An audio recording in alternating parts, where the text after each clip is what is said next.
మనుషులకి బొత్తిగా దేవుడంటే అస్సలు ఏ మాత్రం భయం లేని తరం. ఒక విషయం చెప్తాను, మీరు ఆలోచించండి. ఇప్పుడు రాబోయే తరం కూడా ఎలా ఉంటుందో చెప్పమంటారా? ఒకప్పుడు నోహు తరం ఎలా ఉందో సేమ్ రాబోతున్న తరాలు కూడా అలానే ఉంటాయి. యేసు ప్రభు రాకడ దినాలు కూడా ఎలా ఉంటాయి అన్నాడు? నోవాకు దినాలే.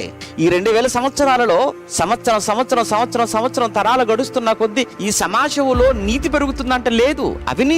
అవినీతితో, అన్యాయంతో, దుష్టత్వంతో, దుర్మార్గంతో, మంచికి చోటు లేక మనిషిని ఎంతగా దోచుకుంటున్నాడో, మనిషిని ఎంత దారుణంగా చంపుతున్నాడో, ఎలా మోసం చేస్తున్నాడో, ఎలాంటి భయంకరమైన సిచ్యువేషన్స్ ఈరోజు మనం ప్రత్యక్షంగా మన కళ్ళతో చూస్తున్నామో. ఎన్ని సంఘటనలు కదా, కొన్ని వింటుంటేనే భయం వేస్తుంటది. ఏంటి ఇలాంటి మనుషులు ఉన్నారా సమాజంలో?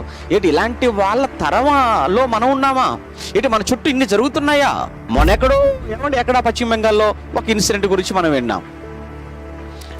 అది మరిచిపోకముందే ఎక్కడ ఉత్తరాఖండ్లోనో బీహార్లోనో మరొక ఇన్సిడెంట్. ఇది మర్చిపోకముందే ఆంధ్రలో ఒక ఇన్సిడెంట్. అది మర్చిపోకముందే ఈ రోజు చూడండి అక్కడ కృష్ణా జిల్లాలో జరిగిన ఇంజనీరింగ్ కాలేజీలో జరిగిన దారుణం. ఏంటివి ఇవన్నీ? ఏదో ఇన్సిడెంట్ జరగగానే ఆ ఒక్క రోజు 2 రోజులు వేడి మళ్ళీ 3 రోజులు మరొకటి జరుగుతుంది. మళ్ళా ఆ రోజు అంతా మళ్ళా దాన్ని మర్చిపోయి మరొకటి. ఇది నిరంతరం నిత్యకృత్యాలుగా మారిపోతున్నాయి. అలా అని మరి ఇలాంటి సమాజంలో ఇలాంటి మనుషుల మధ్య ఎలా అండి అని అంటారా? బ్రతకటం కష్టం? నో, బ్రతకొచ్చు అని చెప్పడమే నో జీవితం.